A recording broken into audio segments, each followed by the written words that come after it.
Vi kan bugsere en bil med crawleren på 2 måder.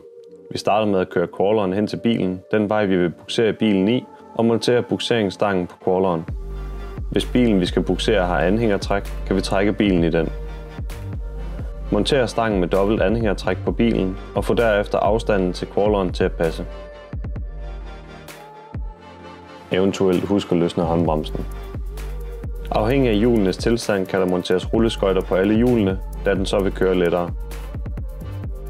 Hvis bilen ikke har et anhængertræk, kan vi montere de 2 rulleskøjter, der har en ekstra låseanordning. Sørg for, at de 2 låseanordninger vender ud mod crawleren. Afmonter kuglen på bugseringsstangen og sæt de 2 jernstænger imellem rulleskøjterne og crawleren.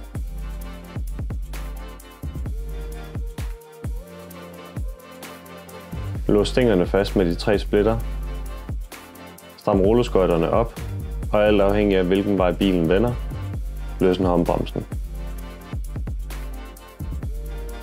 Når vi bugserer biler med crawleren, skal vi undgå at gå på siden af bilen, da den risikerer at skride til en af siderne.